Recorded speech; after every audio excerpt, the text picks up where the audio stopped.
Hi, welcome to a whole new series of podcasts under the Kensuke Conversations title. I'm Rob Balfour. And I'm Eve Rose. And our guest tonight is Jay Sefton. And Jay is a therapist, an actor, and a writer of plays. And I'll let him complete that resume for himself. That was pretty good. Good to meet you both. Good to see you both, and thanks for having me on. Yeah, no, I'm the co-author and performer of Unreconciled. Written a couple other things, some essays, some op-eds, one other solo piece, but my main stuff these days is therapy during the day and performing Unreconciled in various venues some nights.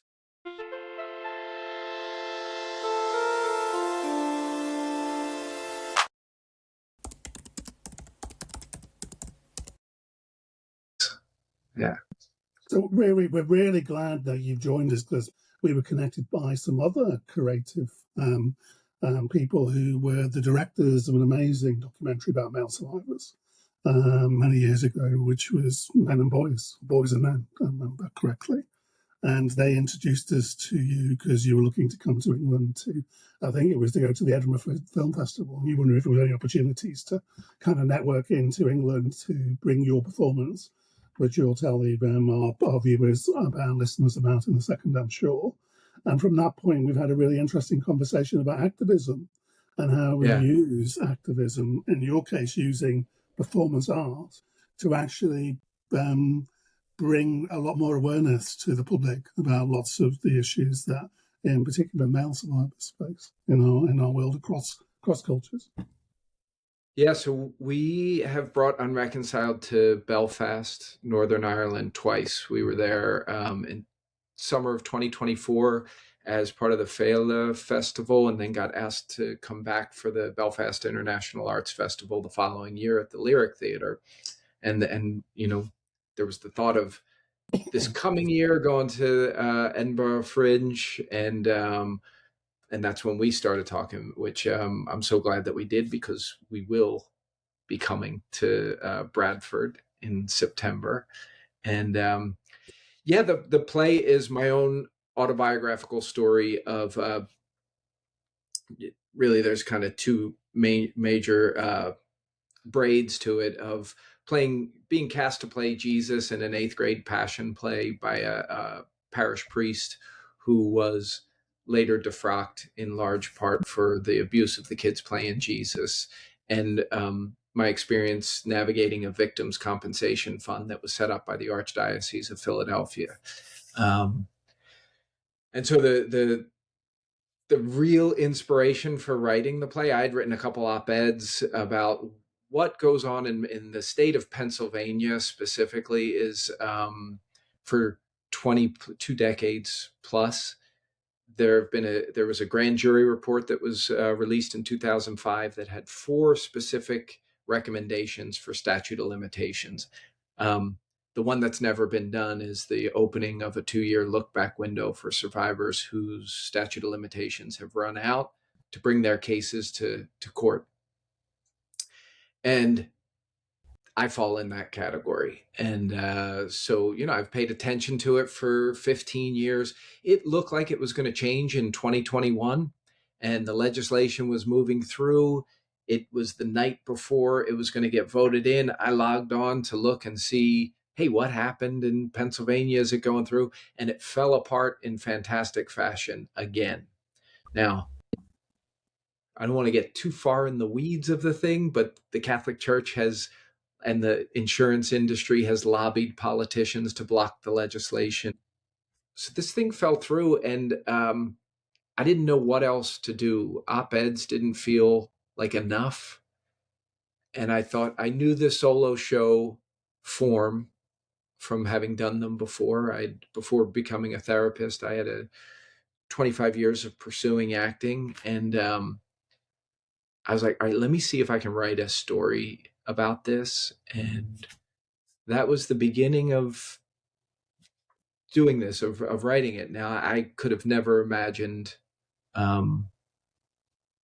we've been going on 3 years of performing it across the United States, in other countries. And so that's where the active, like, I don't think I wrote it initially as any kind of activism ideas. I didn't know that anyone would want to hear it. I just knew that I felt like I was screaming into a void, and maybe this would feel different than that. And this other piece kind of just happened. It started, and it starts to pull you along. It's this thing of like, oh, I'll follow the energy here, but the energy has brought us together today, and I'm really grateful for that piece of it. It is an injustice across the world. It even occurs here to a degree. Excuse me.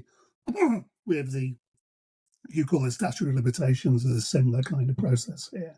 There are ways around it, and there are arguments around it. But most people are able to get, our state has a state criminal compensation fund, for instance. So even if you can't civilly sue an agency like the Catholic Church, you can get compensation from the state for the crimes committed against you, as long as the police tick a box that says they are credible in their view, and if they don't go forward in prosecution, then you can do that. I wonder, because we did meet, and it was in September, we're really, really excited about bringing the play to Bradford. We tried to bring it to other cities in West Yorkshire. We won't go into that, but the only place we could find that would actually answer our emails was in Bradford. So, and this is from the performing progressive art community that runs lots of these theatres, and they don't even answer your emails when you kind of think so. It kind of tells me, as I am an activist, it's kind of what I do. I'm a qualified therapist as well and all the other stuff, but I'm an activist at heart. It tells me how powerful the taboo still is to deal with these issues when you don't even get a response to an email asking to reply on, even when you're offering to pay for the space on the same rates that everyone else can hire it in their rate cards, and they don't respond. So anyway, without going off on a rant about that, because it just goes wherever, it's kind of, it's part of the reality of sexual violence change, is that we're still in the 21st century. It's now 2026. We're still facing those barriers. That we're still facing a society that doesn't answer your emails, basically. Silencing in the truest form. I wonder if at this point it might be really helpful for our viewers to actually see a clip of the play, if you can bring that up. We'll give you a second to kind of put the tech together. And then the people can see what the play's about, and we can start talking in more depth about things.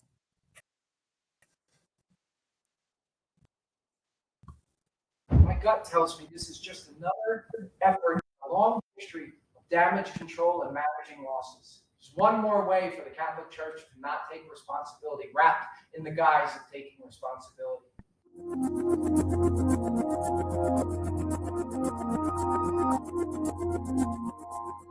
It's the spring of 1985.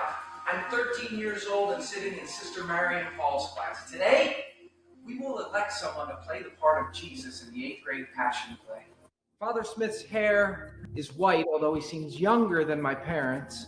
An upper lip that stays put while the rest of his mouth is talking, and a distance in his eyes that doesn't make them quite cross, but he's never focused on anything specific either. I have to go into this tiny closet with Father Smith, and he locks the door behind us and tells me to strip naked.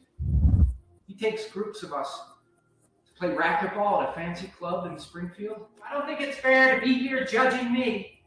I mean, that is what this is, right? Blame the mother for everything. I'm sure you don't care about this, but I'm also sure that when people stop going to Mass and putting dollars in the collection plate, you may begin to care. Yours in Christ, Joe Sefton. P.S. What's it like living at a crime scene day in and day out?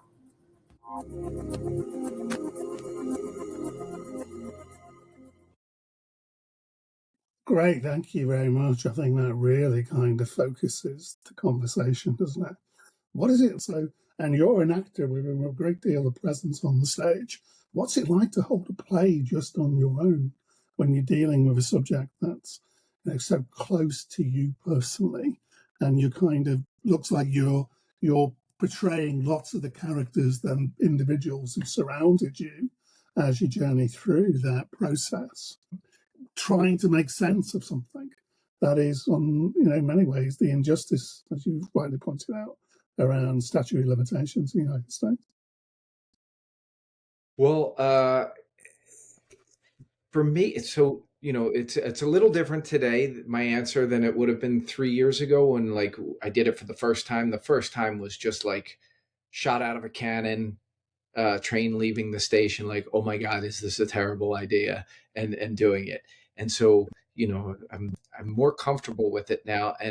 But always it has been, any of you could speak to this too. It's an act of joy to get up on stage and perform.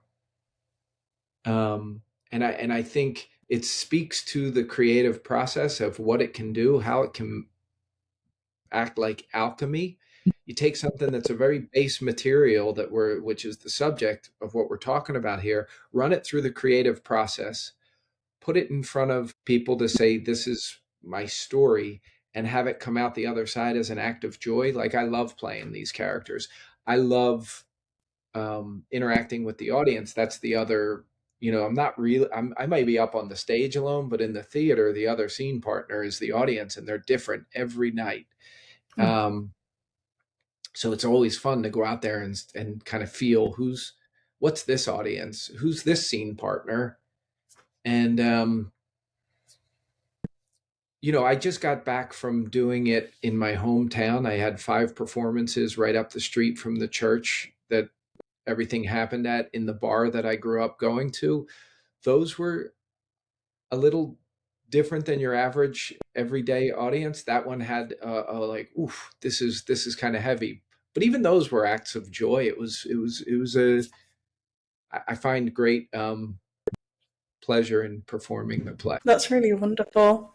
I do think that, there's just an inherent joy in performance. And I think it's amazing actually that you've been able to take something and then like just transform it and transform the way that you feel about it through the performance, if that makes sense.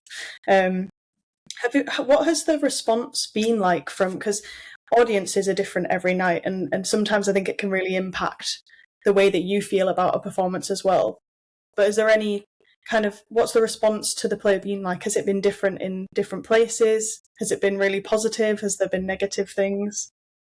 I think it's really an astute thing that you point out there, that like the reaction can change the way that I think about it. And I had to learn over the 3 years that like, just because an audience is quiet, so there's a lot of comedy there's a lot of humor in the play, and I think it's necessary. I want, Mark Baskell, who's the co-author, him and I were like, this has to be a complete theatrical experience. It can't just be it's not for me. There are parts of it that I benefit from, but like, that it's got to have some humor. It's got to be accessible. It's got to also get the point. And so early on, when there was not a lot of response, I would get up inside my head and be like, oh my God, they hate it. I'm terrible, blah, blah, blah. And then, we have these benefits of like, we've learned over the years, and it didn't start out this way, that we pretty much have a talk back every night, that really the play is a jumping off place for conversations to be had. Because as we were talking about, people don't want to talk about this. Rob, what you were saying earlier about like, and this goes to the two of you too, that like, it takes great courage to say, yeah, we'll bring that play in. And I don't take it for granted. I've done it in bars and lecture halls and rooms and theaters and stuff, but every person that says yes, it's an act of courage, because they know that people are going to be like, you're putting on a solo show about clergy abuse? No, thank you. And then it's an act of courage for everybody that shows up to come and see it. And so, we're breaking that thing of and talking about it. And so it's a courageous thing. But through the talkbacks, I've learned, like, the nights that I thought, oh my gosh, nobody reacted, the lights come up and we're in conversation and there's tears instead, or people had a visceral connection with it. And it was like, oh, I can't judge for them. What I can only go out and do the best that I can do that day. And if there's laughter, well, that's its own sort of wave that I get to ride. And that's really fun. But I don't want to look at if there's little, a smaller response that, oh, I'm bad, or they hate me, or, it's like they're just having a different reaction. So. Yeah, that makes complete sense. I think I've definitely done things in the past where there's been a quiet audience, and you've kind of thought, oh, have things not landed the right way, or did they just not like it? But then you get a message from someone who was there who says, oh, it was amazing, I was just like kind of enthralled. But it's really difficult, I think, sometimes to step up, like when you're in the process of the performance and you think, oh, I don't know if it's hitting. It's like trying to keep the momentum within in yourself. But yeah, it's really interesting, actually. Yeah. One of my favorite things about theater is, it's maddening in that you feel like you're doing the same thing, and it's just such a different reaction, particularly with something like this. And then trying not to judge it. It's a real nice analogy for life of, setting up some belief systems that support my talents and sharing the talents with the world, and not being in charge of how it lands, and yeah, it's a very brave thing to do, to kind of put something out there that's so personal as well, and then to be able to sit with it like that, and just kind of own that yourself, and know that you're putting out what you want to put out, and it's within the audience to receive it in whatever way they want to. Have you had any, because as Rob was saying, when we've been trying to find venues and things like that, have you had any difficulty with that, or struggles with that, or have you found that people are quite well receptive to kind of wanting to host the play? Well, it's it is often like rolling a rock up a hill, and I don't know if that's the nature of the play and the subject matter, or just the nature of theater and how hard it is to move something out into the world. I think there's probably the part of me that wants to make it personal, of like, oh, they don't like me or my play. I if I really sit with the question, I think it's just really hard to move stuff out into the world. Like it's a miracle that we're talking and I'm going to bring this show to Bradford. People, and myself included, prior to 3 years ago, would have been like, you know what? If you tell me that I'm going to do this workshop production, and within 3 years, I'll have gone to Belfast twice, Dublin once, and bring it to England, I'd be like, that's end of game. That's like the greatest success. And it is. And then there's the part that's like, well, can it keep going? You know what I mean? So like our thing keeps expanding. Of there would have been a time when I was writing it that just a theater saying, come do it as a workshop performance would have been the victory. And it was. And so, but to your point, it's had a magical run, and it's really hard to keep it's a little bit of push and pull. I always like to think about, this was a guy that I took yoga from when I lived in Los Angeles, and he talked about living in the mythic and living in the details. And sometimes we have to live in the mythic and trust that the details are on track. And sometimes it's the reverse. Getting the theaters and getting the things lined up and finding the people that are going to, and, doing postcards and putting them out. It's all living in the details. And if I live there too long, I'll get burned out. So I go and live in the mythic of like, I've gotten to travel to different continents and do this play in different states and that sort of fuels the ability to go back into the details and be like, and today I have to work on a 5x7 postcard that doesn't have any typos in it. Yeah, there's like a push and pull between it. That's really interesting. Yeah. I think it's the kind of benefit of, I mean, digital spaces and online that we've been able to connect in this way. But I think as well, like that, the power of like connection between people is what kind of like spurs projects like this on, and it's so exciting that we get to bring you over to Bradford, and I'm really excited to see the play as well. And I already know I'm going to be getting friends to come along to see it too. But yeah, I just think that collaboration is the thing that really spurs on projects like this, and being able to do this chat is really exciting as well. Rob, do you have anything to add in? Yeah, I pick up on collaboration. I think collaboration is the root, I think, for liberation for survivors, male and female, across the world. I think it's very difficult for lots of reasons. As a therapist, you'll understand, and as an activist, you'll understand. Is kind of getting people to properly collaborate. So it's kind of the people cooperate, but to collaborate is a very different thing.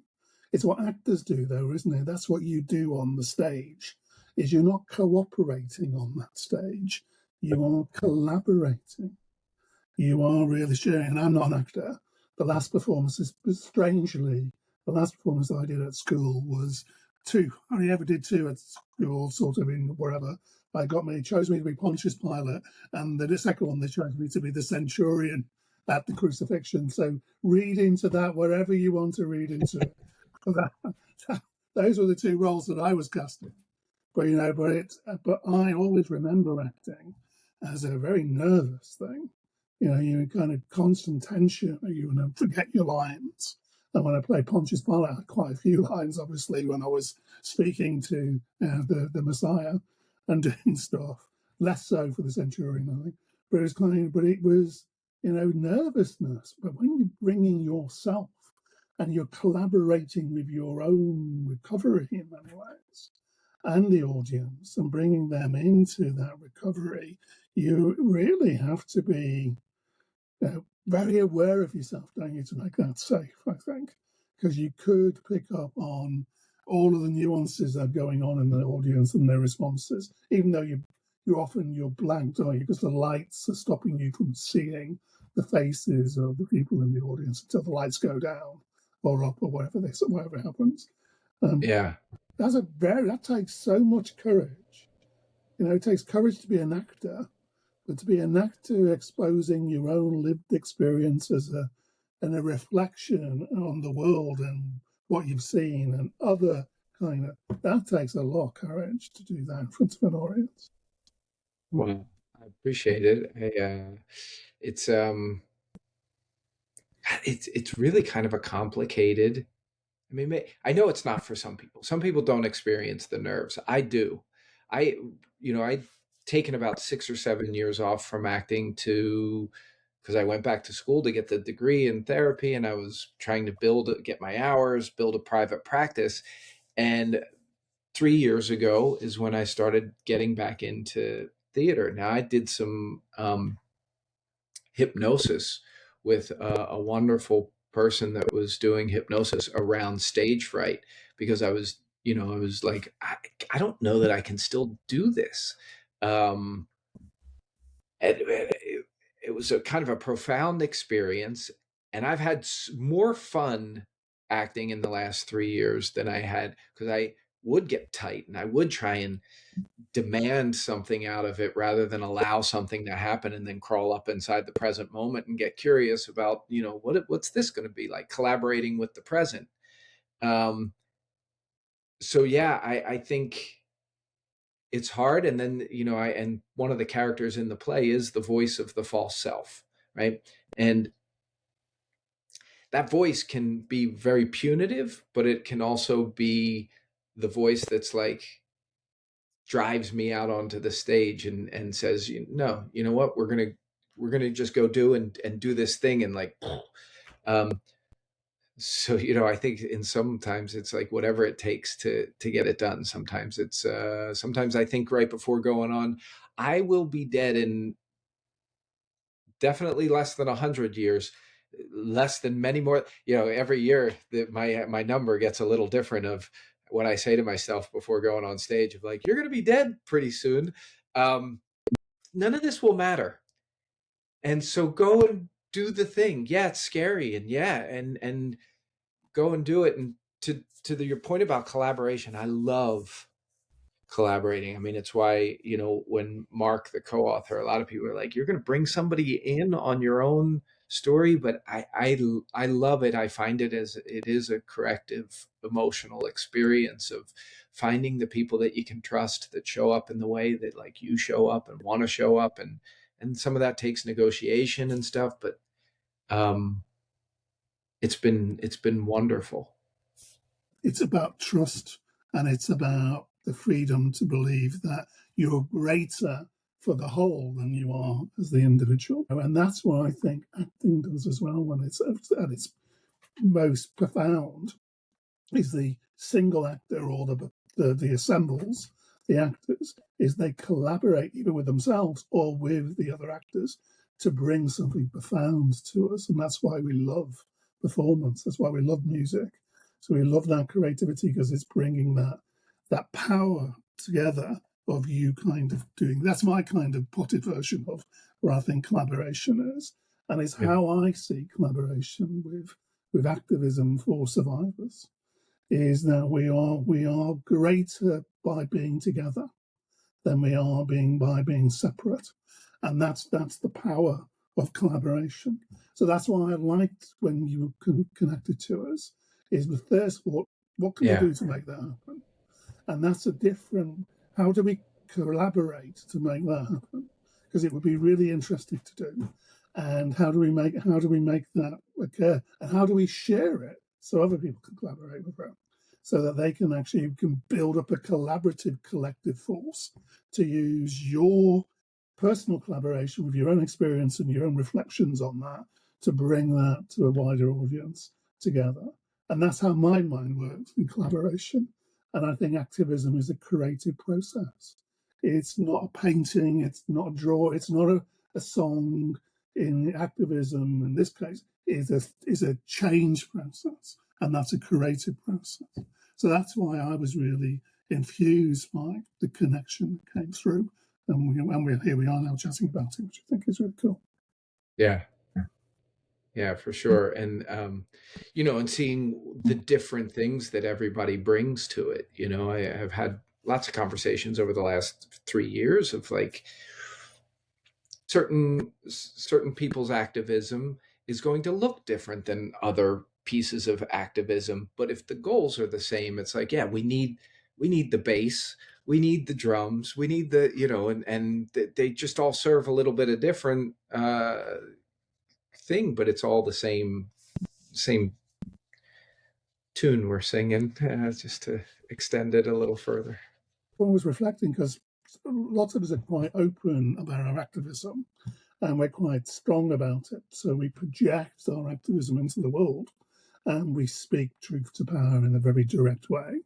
And other survivors don't do that because they've not fully disclosed to the world often. And they feel, they were talking about how they can feel diminished because they haven't reported to the police, for instance. They haven't done this, they haven't done that. They kind of connect into the kind of world of activism a little bit, but they don't go all the way that some of us have gone, perhaps. Some of us have gone much further than even people like me. And they felt, that you can tell it affects them, because they feel kind of as if they're not doing enough, or they haven't done. And I've always remembered something, who it was who told me, that everybody who kind of steps, you're an activist by even just connecting into the conversation with other activists. You don't actually have to do anything. The fact you're there is an act of activism, because indirectly you're supporting the conversation, even if you're not taking part in it. And even if you feel you can't take part in it, by actually engaging with listening to it, you become an activist, because your engagement is empowering the process, even if you're not aware of it. Because if no one's there and the activist is speaking, there is no activism. It's just you. And if nobody was, so if nobody came to your play and you were sitting there on your own performing it, that's great. It's called a rehearsal, isn't it?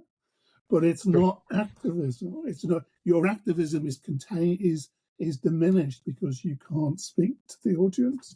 But when you were there and you have the audience, no matter what their responses is, whether they're survivors or not, they have become activists with you inside that space because they're listening and engaging with the conversation. And I think it's a really interesting conversation to be had about the Catholic Church. And I know people who've actually gone to the Vatican and been invited to speak to the cardinals and perform to the cardinals, and they're tough, were really kind of resilient people. And the responses they got from the audience afterwards, there seems to always be somebody in the audience who will ask the questions. And a quick anecdote, I can't say the word. A quick story. I once was engaged, and there was something going on in the Vatican, and I emailed someone very quickly, like a keyboard warrior that you can be, and I kind of put it into this chat font. I don't know how it got into the system, and I got an email back, and from afterwards, and the guy said he was on a plane going to South Africa, and I asked who he was, and he said he was the cardinal. And I kind of first thought, no, wherever. But then I remember what I'd done with the keyboard is he'd been speaking at the Vatican, and I'd emailed his address in South Africa to his secretary, because somehow I'd found the secretary's address. And I'd emailed my views about it. And basically what I'd said was, he was going on about, he was doing something, he seemed very progressive. And I said, the cliche is, what would Jesus do if he was in the room and he was hearing all this? How would he respond? And I think it was quite a few popes ago. And he had an interesting conversation with him and I think he was on the plane, so he wasn't flying economy, if he could email you from the plane. And, he really, what he said was, this is a conversation that needs great thought and depth about what Jesus is. If he has to have a think about it. And it kind of strikes me as completely strange that if you believe in Jesus Christ, that you would need a second to think about what he would think about the situation of child abuse and sexual abuse in the church. Why would you need to have a reflection about it? And he seemed like a reasonable human being with this. He said he was the cardinal. So he seemed like he was a reasonable human being, but he had to have an intellectual debate with himself about how Jesus would respond to the sexual violation of children within the confines of the church and its agents, priests. Right. Well, I mean, I imagine this is the problem, right? He's protecting himself and the institution in that need for thinking because he's not writing anything that could ever be construed. Let me give that some thought rather than what we all instinctively know, right? And yeah.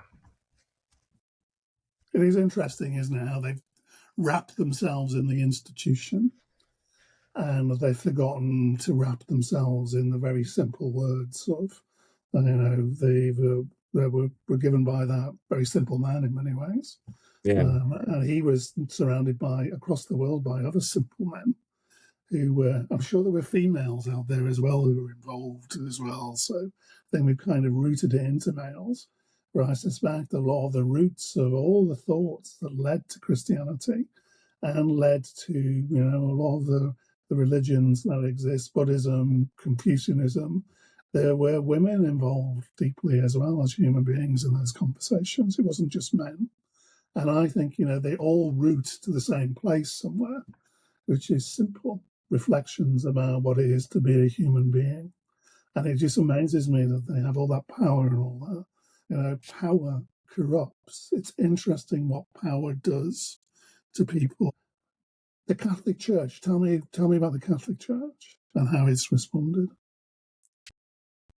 There's not much to really say. I don't know that anyone some victims assistance coordinators have come to see it, and they've been, for the most part, supportive, and have sent people that they work with to come, and I haven't had any real contact to speak of with the Catholic Church. They've been invited to come and see it.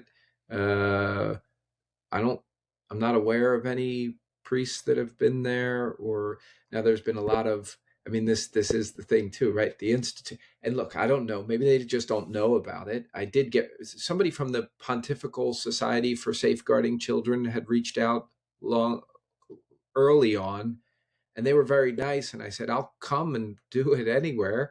And they were like, oh no, but we're going to put it in the program. I was like, okay. So there have been a lot of Catholics that have come to see the show, and they stay around to talk, and that has been really rich and rewarding. And um, organizations like Catholics for Change in Philadelphia have been hugely supportive and amazing, and have joined us on panel discussions. The Greater Cincinnati Voice of the Faithful are bringing the show to Cincinnati Fringe Festival in a couple weeks, and have been enormously supportive. And so it's the people again. It's the people that are giving me renewed faith in something that I had lost in. It's people. The institution, I don't know that they're particularly interested in coming out and seeing it, or having me play the Vatican anytime soon, or take some people with you if you do. If they invite you to the Vatican, probably a wise thing to do. But it's interesting, isn't it? How people who become powerful, goes to the heart of the story, is now priests, of carers, of shepherds, whatever language you want to use, for children who are vulnerable, especially, either project their own dysfunctions into the space once they gain power, or become dysfunctional around power, and then use it in ways that they would have never seen themselves using it, because they justify it to themselves for all sorts of reasons. Power, the heart of all abuse is power. The misuse of power, the driving force of abuse is that, isn't it? Is the power and the take away the agency of other human beings, so that you can inflict your own dysfunction onto them. Yeah. And the play is not like a rant against, because I don't feel that way against Catholicism, or it's as a therapist, I feel like whatever works, and then we just have to be honest with ourselves when it stops working, if it does. And so that life is the litmus test, but the litmus test is a personal thing. And so, like, if it's a particular practiced religion and it's like, no, this works for me, I'm not the person that's ever going to tell anyone to stop doing something that that's working. And this experience of doing the play for the last 3 years honestly has brought me closer to my Catholic cultural roots than I was prior to doing it. I was completely separated from it, and now I'm like in and amongst the people that I grew up with in a way that feels really nice. And I don't know that I'll ever go back to church or mass, but like the theater has become the ritual that I enjoy in the church, and and then to have them mixed together has been wonderful. So I'm not anti-religion with people, as you say, if they find comfort and kind of a place of relationship with the greater, wherever that is. I'm a humanist, but I come from a Catholic background. So my family was Catholic. So in Liverpool, a lot of Catholics, a lot of Protestants live on different sides of the city. But there is, so I have a Catholic kind of heritage. But I'm a humanist, and I believe in human beings, and I value all philosophical views, whether they come from Jesus Christ or from the Buddha or from Confucius. Confucius as having lots of value in how we are better human beings.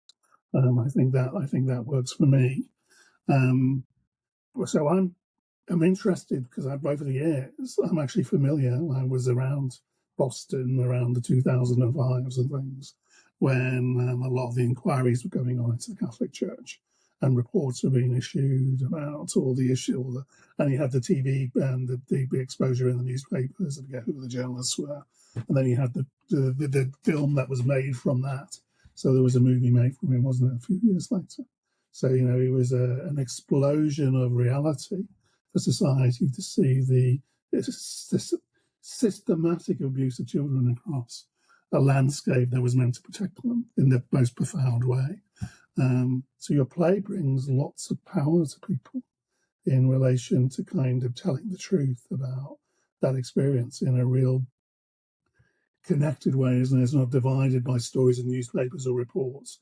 It's not in a movie, it's in front of you in a way that's kind of filtered in some ways because you're in the audience. You're not in the room on your own doing with the disclosure, but you kind of can't escape the reality and the humour and the kind of dealing with systems and bureaucracies. If you don't have a sense of humour about it, you would go crazy working with them.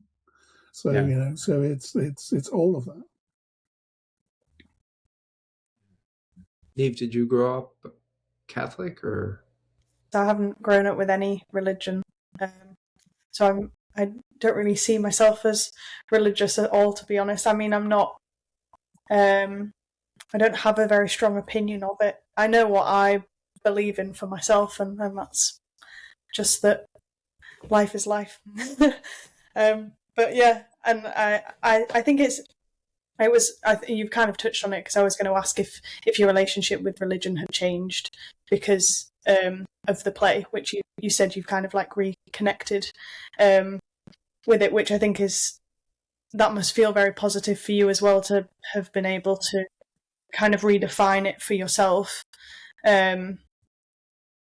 What was that process like? Like, did you expect to end up here? Had you kind of decided to step back from it? Like, were you surprised at the way that had reconnected in that way? Yeah, and like, the reconnection, I'm definitely not like a practicing Catholic by any stretch, but Yeah. I was totally surprised to find. So I thought early on, I didn't know if there was anything viable here, right? I remember sitting down with my wife and being like, "You have to tell me if this is dumb, because I'm going to get up on a stage and do it. So let's pull the plug on it now." She's like, "No, this should." Okay, so I assumed that that it might offend people that were Catholic. I thought that I would get pushback if it ever did anything. And like, none of those things have really happened. And I think in my head, I thought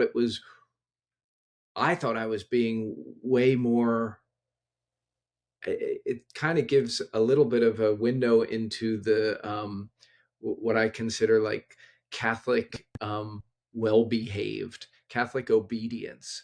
I felt like I was so far outside of that that I was bracing myself for some sort of like, who are you to blah, blah, blah, blah. And that was not what it was at all. It were these really rich conversations and trying to understand, and other people telling their stories. And it was like, oh. And so I had to give up my my bracing for something to come that wasn't coming. Now, I don't know, what if there have been people that have left the theater, and I haven't heard them in their car ride on the way home.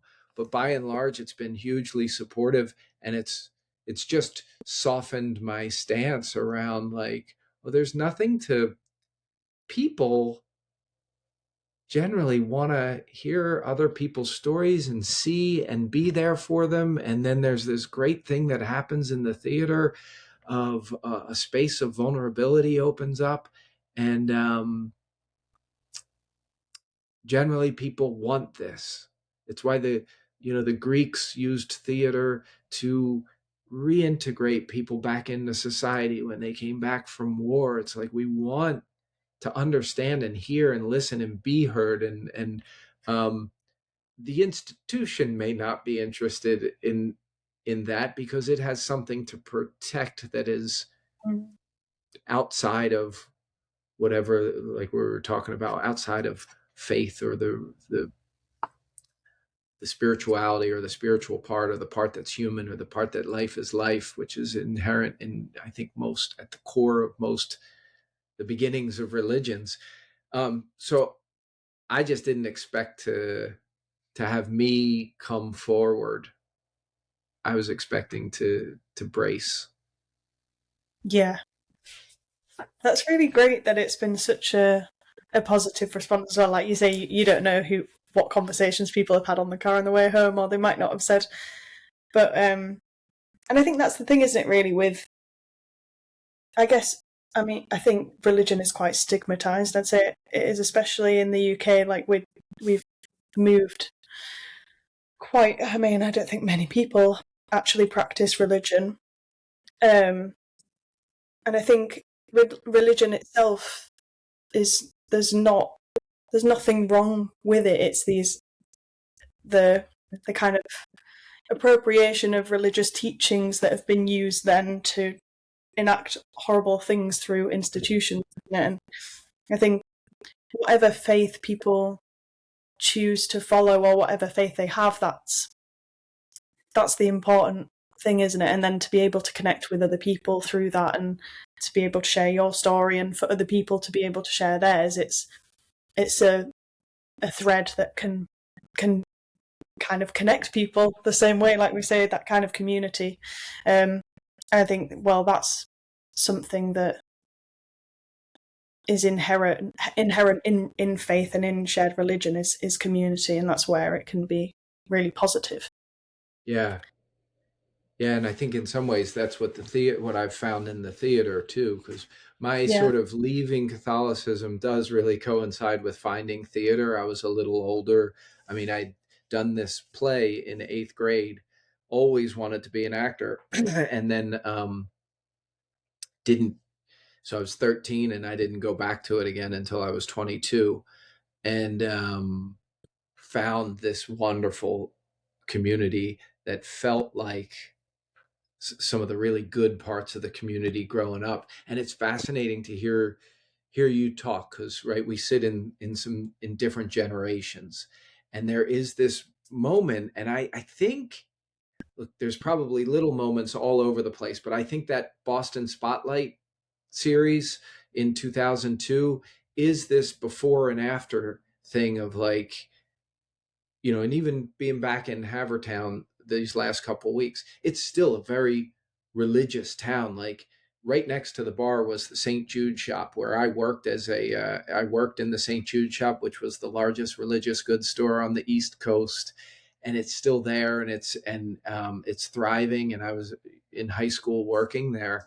But boy, it really shifted in the early 2000s of so to hear you say, like, we're not really, and I think that's true of over here too. I mean, even though we're moving away from, there are some voices that are in this moment certainly loud and using religion, but I think by and large that thing that happened, and it really speaks to journalism, activism, the arts of it can have these watershed moments where, prior to 2002, I've always thought about it. A priest walks into a restaurant. Growing up, it was always like, how nice.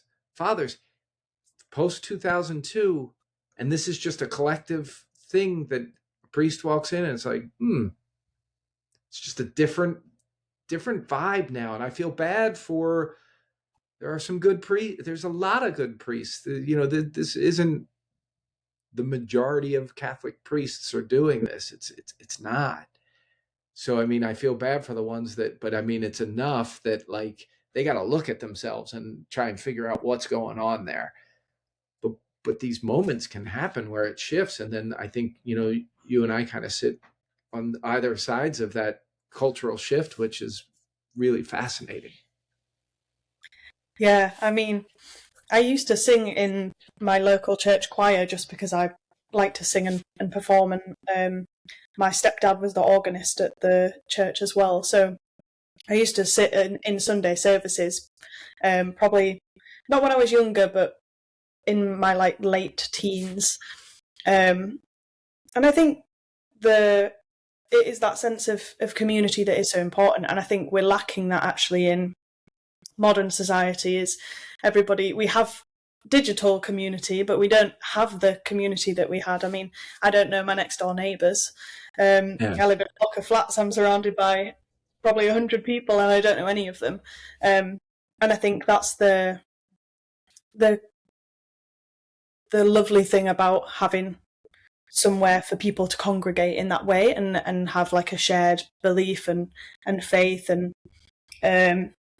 the community at my local church when I was growing up was great. I mean, after every Sunday service, they then did teas and coffees, and for a lot of like the older generation, that was like maybe the only time that they'd actually socialise with other people in the week, because they lived on their own and their partners had died or something like that. So I think that part of it is so important. But yeah, there's definitely been a shift. For me to, I mean, my dad was an atheist, so he was very much away from the church. So it wasn't really encouraged. Yeah, for sure. I think here in the people have moved away from what they call formal religion, but the spiritual elements of it, I think people are very connected to, and community. So people are more spiritual. They're kind of more looking, because we're looking for meaning, aren't we? Which is kind of one of the problems probably that we're kind of going through. Some people calling it a rupture in history, and in ruptures in history is when people are looking for meaning and looking for what's this all about and where are we all heading with all of this, and the status quo, the institutions don't want to shift because they know that shift might mean they're no longer in power and control, because there might be new power, the new institutions that emerge. And that's one of the reasons that I think sexual abuse within large institutions was so resisted, including society generally, and the institutions that were in power to manage that institution called society, is they don't want to shift because they might lose power or status, or they may face shame themselves for their actions. So the shame is projected onto their victims. So the poor are blamed for their poverty, and the victims of sexual crime are blamed for the crimes that are committed against them, and all those things. And we're looking forward to collaborating to bring your creativity to the audiences here. So, and it is coming at a particular time. So we didn't know a lot of this was happening, but there are major inquiries generating again. Yeah. And the local governments here are positioning themselves for that, including we're going to something in early June where they're announcing some major new initiative in Bradford, would you believe? That they've conjured up from somewhere, so I don't know where that's come from, but they've got a major event to announce it all in the early June. So bringing your play is almost at the moment in time. It's one of those things where, it's just fitting into something. It was almost like destined, maybe is a powerful word, but it's almost like it's just fitting into something that's emerged since we had our first conversation. It's truly a dream come true from the theater side of it, to like have a piece that can travel easily, and I get to see the world and meet people and perform the pieces. Like there's nothing better. And am I right that it's going to New York and to Broadway? So you're going to Broadway at some stage? Well, Broadway is a bigger word than I might use. It is going to New York. I appreciate it. It's going to New York in March of 2027 to a really reputable theater that would be probably considered off Broadway, called La Mama. And a lot of plays have started there. They have a really storied history, and I'm super excited about that. Really excited about a thing that's happening July 25th in our Northampton, Massachusetts. Okay. We're doing a one night with Bessel van der Kolk, the author of the Body Keeps the Score, is going to join us with his wife, Leisha, who have started the Trauma Research Foundation. And we're going to do perform the play at the Academy of Music here, and then have a discussion with Bessel and Leisha afterwards. So Are you going to exciting. record that conversation with him as he agreed to? There hasn't been too much talk, other than there has been a documentary that we did most filming in Havertown and stuff, and so Okay. we're going to try and get the crew back for that. So Okay. hopefully we can pull that off. I mean, I don't know Basil. I know, Judith Herman is his contemporary, isn't she? So doing stuff. Yeah. But if you could get him on camera and that would be powerful as well to kind of put that Yeah. on. What would you, anything you'd like to add at the end, Steve, before we shut things down?